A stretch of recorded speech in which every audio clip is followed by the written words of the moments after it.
अस्सलाम वालेकुम। आनुश व्लॉग्स में आप सबका स्वागत है। सितंबर महीने के शुरू होते ही ओमान में अनार का भी सीजन शुरू हो जाता है। ओमान में अनार अधिकतर जबल अख्तर में उगाए जाते हैं।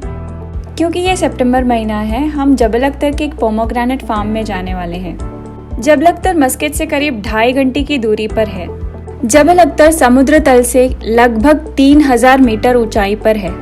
इतनी ऊंचाई पर होने के कारण यहाँ का तापमान 15 डिग्री कम होता है। कम तापमान और हल्की बारिश होने के कारण ये जगह खेती करने के लिए सबसे बढ़िया है। अरबी में जबल अख्तर का मतलब हरे पहाड़ होता है। सितंबर महीने में जबल अख्तर आकर ऐसा लगता है जैसे कि अनार का मेला लगा हो। हर रास्ते पर, गली पर, दुकानों में, घरों के पास, खेतों के पास अनार ही अनार दिखते हैं। हर साल सितंबर में इन अनार के पेड़ों की नीलामी होती है। नीलामी के बाद उस पेड़ पर उगने वाले हर एक फल का हक उस खरीदार का होता है। इसके अलावा बाजार से और खेतों से हम सीधे अनार खरीद सकते हैं। कुछ देर ढूंढने के बाद एक फुटबॉल स्टेडियम के पास हमें अनार का एक खेत दिखा। उस खेत के मालिक ने हमें हमारी पसंद का अनार तोड़कर लाने को कहा। यहाँ खड़े होकर चारों ओर अलग अलग रंगों के अनार दिख रहे थे। इनमें से कौन सा चुनकर तोड़े ये हमें समझ में ही नहीं आ रहा था।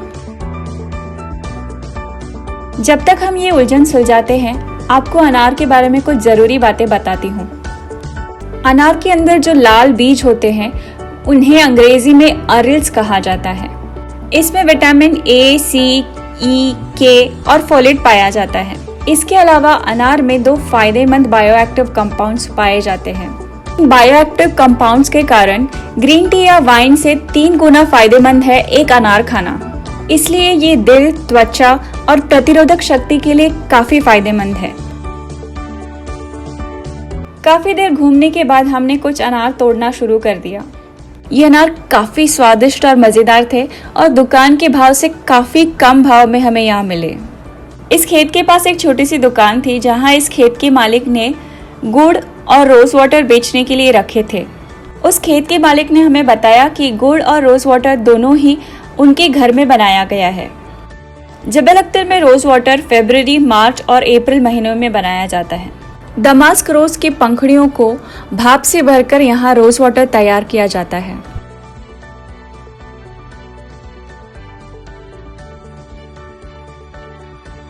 पहाड़ी इलाका होने के कारण जबल अख्तर में बहुत सारे टेरेस फार्म पाए जाते हैं। जबल अख्तर के सेक इलाके में ये अधिकतर पाए जाते हैं। इन टेरेस फार्मों में अनार के अलावा अखरोट, अंजीर, नींबू, गुलाब और सब्जी की फसलें उगाई जाती है।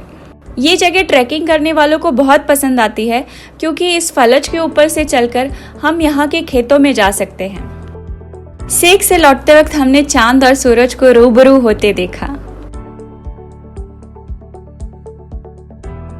सेक से वादी बानी हबीब जाते वक्त हमने ये सुंदर सा पहाड़ देखा।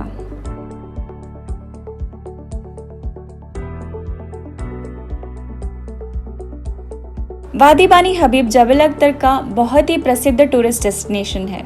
यहाँ पर आप एक पुराना ओमानी गांव देख सकते हैं जो कि एक नदी के किनारे पर बसा है। इस नदी के नाम से इस जगह को वादी बानी हबीब कहा जाता है।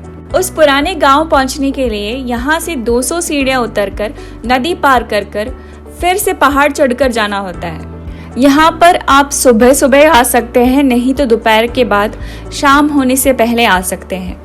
जब तक हम वहाँ पहुँचे शाम हो चुकी थी, सूरज भी ढलने लगा था और अंधेरा होने लगा था, इसलिए हम उस पार नहीं गए।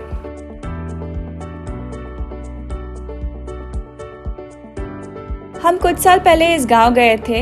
ये फोटोज उस समय की है।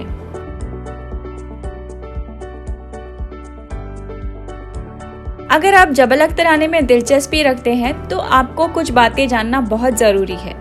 यहाँ पर पहुँचने के लिए हमें 4 व्हील गाड़ी की जरूरत होती है और बहुत ही अनुभवी ड्राइवर ही यहाँ गाड़ी चला सकता है। जबल अख्तर घूमने के लिए सबसे अच्छा समय सितंबर महीना, नहीं तो फरवरी, मार्च, अप्रैल महीने होते हैं। यहाँ का तापमान काफी कम होने के कारण आप जब यहाँ घूमने आएंगे तो यहाँ स्वेटर, शॉल, जैकेट ऐसे गर्म कपड़े साथ में लाना मत भूलना। जबल अख्तर जाते वक्त सड़क के किनारे पर ऐसे पार्किंग की जगह दी गई हैं जहां पर आप गाड़ी रोककर ऊंचाई से नीचे का नज़ारा देख सकते हैं। अगर आपको हमारा वीडियो पसंद आता है तो प्लीज़ लाइक, शेयर और सब्सक्राइब कीजिए। Thank you so much.